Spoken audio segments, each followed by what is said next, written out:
You are your own Lord. All the gods reside within. Pray to them to awaken them.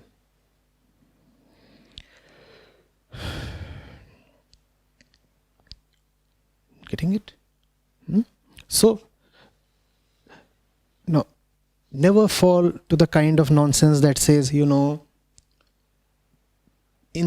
or Shani is not pleased with you and therefore bad things are happening. So how do you please Shani? On that particular day you bring oil in an iron vessel and offers this kind of money, and then Shani will be pleased. There is nothing but money for Shani kind of fraud. Where are all the gods?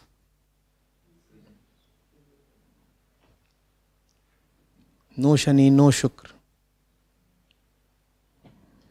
No nonsense. Getting it? You may as well say, I pray to my own potential fearlessness. And you can give that fearlessness a new name, a name of your choice. And that name becomes the God of your choice. That's the kind of process that has gone into these verses. Right? You take a God and let that God represents fearlessness, for example. First of all, you decide that fearlessness is something worthy of worship. That value system has to be there.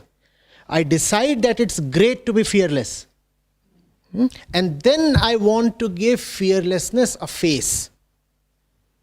And I worship that face. I call that face the face of a deity. Right? You see how the gods came up? Are you seeing the entire process? Similarly, I find that strength is very important. My value system says no to weakness and yes to strength. So what do? I give strength a face. As poets do. As artists do. Don't they? As painters do. If you go to a painter and say, paint depression for me, would he refuse? He will paint it. So how has he managed to paint depression on the wall? Because that can be done. You can give a face to something very subtle. That's the function of the artist. So these poets are at work here. In fact, the Upanishads several times call the rishis as kavis, poets. Not without reason. They are bringing to words that which is very abstract, and that's what a poet does.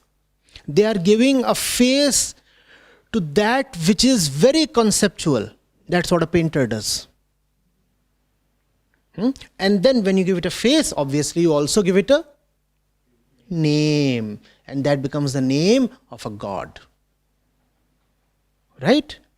So those gods don't really exist. They are names of something virtuous within.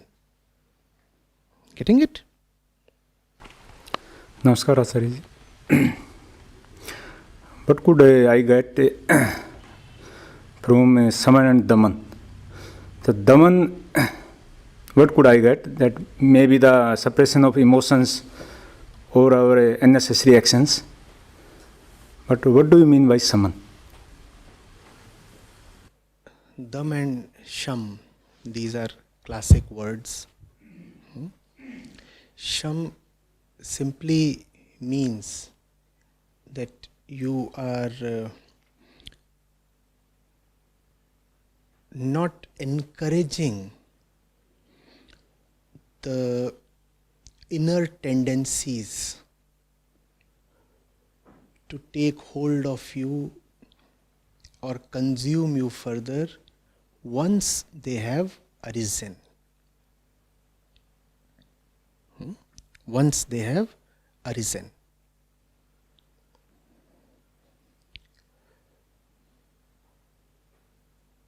What do you call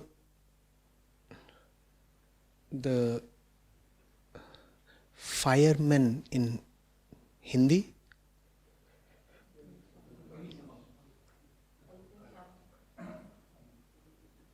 Now you know what they do? Do you see what is shaman then? Once the thing has caught fire,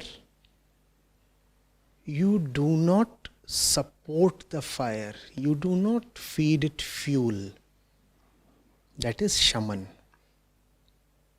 You rather douse the fire.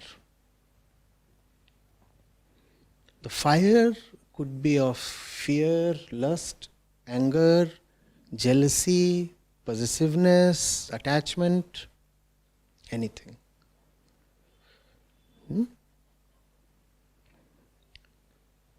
Shaman comes into the picture only if Daman has not succeeded.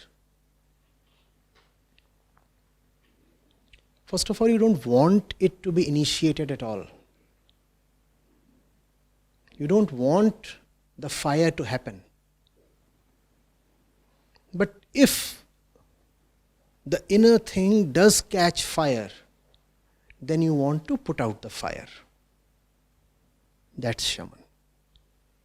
But often the fire and the inner temperature becomes quite pleasurable. No? There is a heat within and we like it. Don't we, in today's metaphor, like things hot? Now if the fire is there and you have started liking its hotness, why will you put it out? First of all, you have to see that hot things will reduce you to ashes as well as turn into ash themselves. We don't see that in the moment of passion, do we?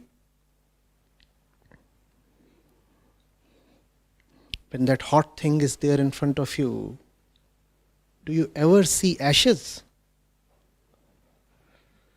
A few 100 meters from here, you have the crematorium. Some of you might have already walked past it by the Ganga.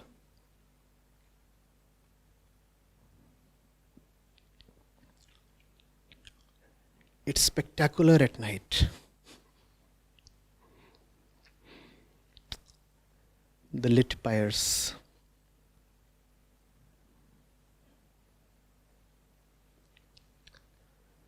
You must be able to see your own body there. And you must be able to see all hot things there. Why can't you outsmart time? Time will show you those things, right? But time will take 10, 20 years.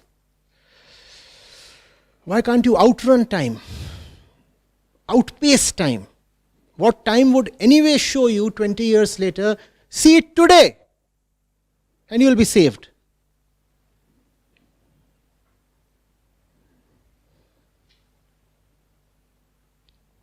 No? Or do you want to keep fooling yourself for 20 years only to come to ashes then?